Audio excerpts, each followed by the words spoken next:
हरे कृष्णा। सभी वैष्णव भक्तों को सादर प्रणाम है। तो आप सभी को पता है कि कार्तिक मास समाप्त हो गया है। उसके बाद में मार्गशीर्ष मास प्रारंभ हो चुका है। तो मार्गशीर्ष मास को अगहन भी कहा जाता है हिंदू कैलेंडर के मुताबिक। तो इसकी कथा का हम श्रवण करेंगे प्रथम अध्याय से। जो मार्गशीर्ष मास है ये श्री कृष्ण को अति प्रिय है, क्योंकि भगवान श्री कृष्ण ने श्रीमद् भगवद गीता के 10वें अध्याय में कहा है कि मासों में मैं मार्गशीर्ष मास हूं, यानी कि ये कृष्ण के प्रतीक हैं, कृष्ण ही हैं। तो इस मास में क्या लाभ है? इस मास में अधिक से अधिक भगवान की सेवा करनी चाहिए, नाम जप करना चाहिए, गीता का अध्ययन करना चाहिए, श्रवण करना चाहिए, भागवतम पढ़नी और सुननी चाहिए, क्योंकि इस महीने श्री कृष्ण बहुत प्रसन्न होते हैं। तो चलिए चलते हैं कथा की ओर। प्रथम अध्याय माघ मास की महात्म्य। पहला अध्याय। एक समय श्री सूत जी ने अपने गुरु श्री व्यास जी से कहा कि गुरुदेव, कृपा करके आप मुझे माघ मास का महात्म्य कहिए, क्योंकि मैं आपका शिष्य हूँ। व्यास जी कहने लगे कि रघुवंश के राजा दिलीप एक समय यज्ञ के स्नान के पश्चात पैरों में जूते और सुंदर वस्त्र पहनकर शिकार की सामग्री से युक्त कवच और शोभायमान आभूषण पहने हुए अपने सिपाहियों से घिरे हुए जंगल में शिकार खेलने के लिए अपनी नगरी से बाहर निकले, और उनके सिपाही जंगल में शिकार के लिए मृग, व्याघ्र, सिंह आदि जंतुओं की तलाश में इधर उधर फिरने लगे।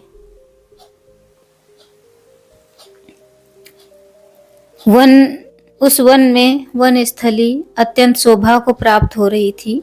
कहीं कहीं मृगों के झुंड फिरते थे, कहीं गीदड़ अपना भयंकर शब्द कर रहे थे, कहीं गैंडों का समूह हाथियों के समान फिर रहा था, कहीं वृक्षों के कोटारों में बिल्ले बैठे हुए थे, उल्लू बैठे हुए थे, अपना भयानक शब्द कर रहे थे, कहीं सिंगों के पदचिन्हों के साथ घायल मृगों के रक्त से भूमि लाल हो रही थी, कहीं दूध से भरी थनों वाली सुंदर भैंसें फिर रही थी, कहीं पर सुंदर पुष्प हरी भरी लताएं वन की शोभा को बढ़ा रही थी, कहीं बड़े बड़े पेड़ खड़े थे तो कहीं पर उन पेड़ों पर बड़े बड़े अजगर और उनकी केंचुलियां भी पड़ी हुई थी।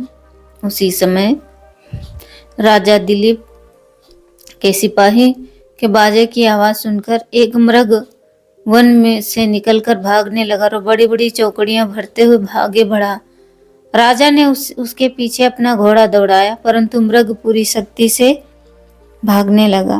मृग कांटेदार वृक्षों के एक जंगल में घुसा और राजा ने भी उसके पीछे वन में प्रवेश किया, परंतु दूर जाकर मृग राजा की दृष्टि से ओझल हो गया। राजा निर्जन वन में अपने सैनिकों सहित प्यास के मारे अति दुखी हो गया। दोपहर के समय अधिक मार्ग चलने से सैनिक थक गए और घोड़े रुक गए। कुछ देर बाद राजा ने एक बड़ा भारी सुंदर सरोवर देखा, जिसके किनारे पर घने वृक्ष थे। इसका जल सज्जनों के हृदय के समान स्वच्छ और पवित्र था। सरोवर का जल लहरों के से बड़ा सुंदर लगता था। जल में अनेक प्रकार के जल जंतु, मछलियां आदि स्वच्छंदता से इधर उधर फिर रही थीं। दुष्टों के समान निर्दयी चित्त वाले मगरमच्छ भी थे। किसी किसी जगह लोभी के समान सिमाल भी पड़ी थी। जैसे विपत्ति में पड़े हुए लोगों को दुखों को हरने वाली दानी पुरुष के समान यह सरोवर अपने जल से सबको सुखी करता था, जैसे मेघ चातक के दुख को हरता है। इस सरोवर को देखकर राजा की थकावट दूर हो गई। रात्रि को राजा ने वहीं विश्राम किया और सैनिक पहरा देने लगे, चारों तरफ फैल गए।